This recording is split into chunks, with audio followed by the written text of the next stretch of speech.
बिस्मिल्लाहिर्रहमानिर्रहीम। शुरू करती हूँ अल्लाह के नाम से जो बड़ा मेहरबान नहायत रहम करने वाला है। इरशादात हज़रत अली अलैहिस्सलाम इबादत। सेइंग हज़रत अली अलैहिस्सलाम वर्शिप। अल्लाह सुब्हान ताला ने तुम्हें बेकार पैदा नहीं किया है और ना तुम्हें बेक़ैद व बंद जहालत और गुमराही में खुला छोड़ दिया है। इसने तुम्हारे करने और ना करने के अच्छे बुरे काम तजवीज़ भी कर दिए हैं और सिखा भी दिए हैं। मैंने तेरी इबादत ना जहन्नुम के खौफ से की है ना तेरी जन्नत के लालच में, बल्कि मैंने तुझे लायक इबादत पाया लिहाजा तेरी इबादत की। मोमिन और काफिर के दरमियान सिर्फ नमाज का फ़र्क है, लिहाजा जो नमाज छोड़कर ईमान का दावा करे इसका अमल इसको झुटलाएगा। नमाज दीन का सुतून है। नमाज गुनाहों को इस तरह झाड़ देती है जिस तरह दरख्तों के पत्ते झड़ते हैं।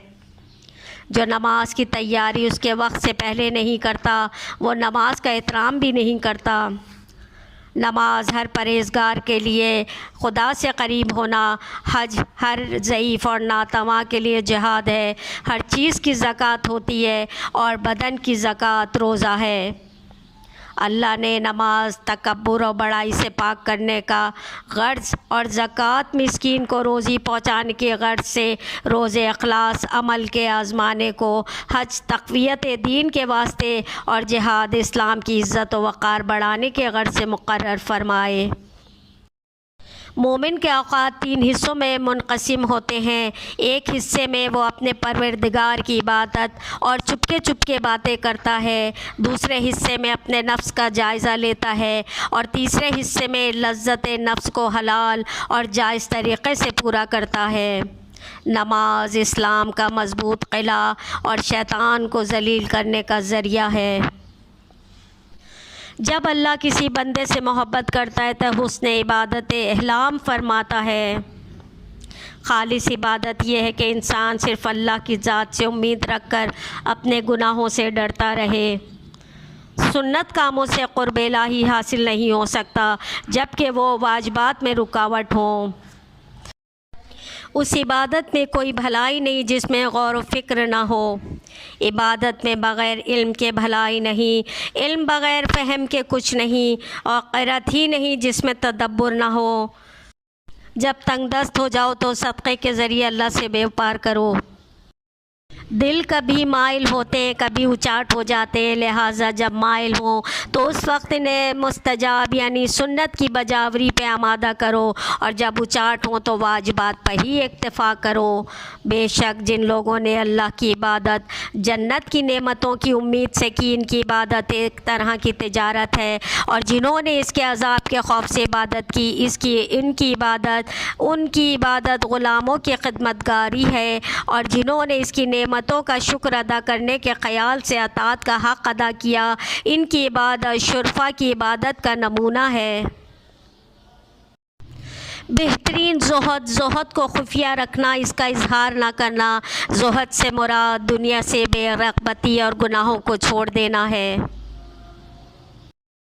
तक़वा एक मज़बूत क़िला है, यानी खुदा की सज़ा के खौफ से बुरे कामों से बचना बेहतरीन हिफाजत है। तमा से ज़लील को कोई ख़सलत नहीं, तक़वा से ज़्यादा महफूज कोई क़िला और इमारत नहीं। रोज़ा बंदा और खालिक के दरमियान होने वाली इबादत है जिससे इसके अलावा कोई वाकिफ़ नहीं हो सकता, इसलिए रोज़े का अज्र खुदा के अलावा और कोई दे नहीं सकता। रोज़ा सिर्फ़ खाना पीना छोड़ देने का नाम नहीं, बल्कि हर उस चीज़ को छोड़ देना है जो अल्लाह को नापसंद है। माह रमज़ान में तुम पर फ़र्ज़ है कि तौबा इस्तग़फ़ार और दुआ ज़्यादा करो, क्योंकि दुआ से बलाएँ दूर हो जाती हैं और इस्तग़फ़ार के वसीले से गुनाह ख़त्म हो जाते हैं। बहुत से रोज़ेदार ऐसे जिन्हें रोज़ों का फल भूख और प्यास के अलावा कुछ नहीं मिलता। बहुत से आबिद शबे ज़िंदा ऐसे हैं जिन्हें इबादत के नतीजे में जागने और ज़हमत उठाने के सिवा कुछ हासिल नहीं होता। अक्लमंद लोगों का सोना और रोज़ा ना रखना भी काबिल सताइश है। اللہ کے واجب العداد حقوق ادا کرنے اور ان کی انگنت نعمتوں اللہ تعداد احسانوں کا شکر بجا لانے کے لیے اس سے مدد مانگتے رہو۔ تقویٰ ایک مضبوط قلعہ ہے، یعنی خدا کی سزا کے خوف سے برے کاموں سے بچنا بہترین حفاظت ہے۔ طمع سے ذلیل کو کوئی خصلت نہیں، تقویٰ سے زیادہ محفوظ کوئی قلعہ اور عمارت نہیں۔ روزہ بندہ اور خالق کے درمیان ہونے والی عبادت ہے جس سے اس کے علاوہ کوئی واقف نہیں ہو سکتا، اس لیے روزے کا اجر خدا کے علاوہ اور کوئی دے نہیں سکتا۔ روزہ صرف کھانا پینا چھوڑ دینے کا نام نہیں، بلکہ ہر اس چیز کو چھوڑ دینا ہے جو اللہ کو ناپسند ہے۔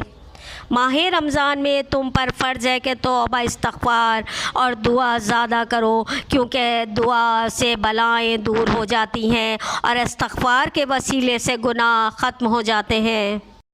اللہ کے واجب العداد حقوق ادا کرنے اور اس کی انگنت نعمتوں اللہ تعداد احسانوں کا شکر بجا لانے کے لیے اس سے مدد مانگتے رہو۔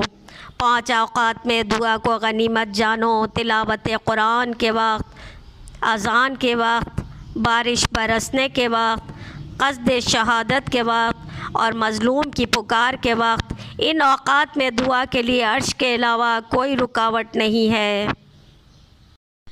جہاد جنت کے دروازوں میں سے ایک دروازہ ہے جسے اللہ نے اپنے خاص دوستوں کے لیے کھولا ہے۔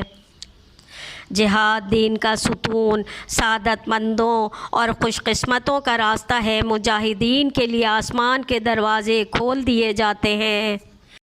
جہاد کی 4 شاخیں ہیں: امر بالمعروف، نہی عن منکر، تمام موقع پہ سچ بولنا، بد کردار لوگوں سے نفرت۔ چنانچہ جس نے امر بالمعروف کیا اس نے مومنین کی پشتیں مضبوط کی، اور جس نے نہی عن منکر کیا اس نے کافروں کو ذلیل کیا، اور جس نے تمام موقع پہ سچ بولا اس نے اپنا فرض ادا کر دیا، اور جس نے فاسقوں کو برا سمجھا اللہ کے لیے غضبناک ہوا، اور اللہ بھی اس کے لیے دوسروں پہ غضبناک ہوگا۔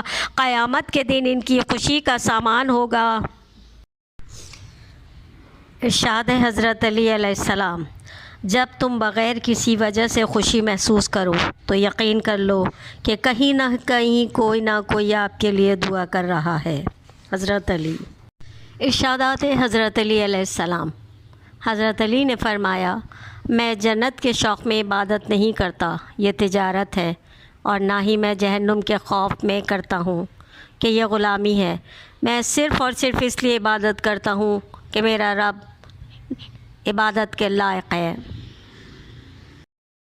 ارشادات حضرت علی علیہ السلام: مخلص رشتوں کو مجبوری میں بھی ضائع نہ ہونے دو، کیونکہ مجبوری ختم ہو جائے گی لیکن رشتے دوبارہ نہیں ہوں گے۔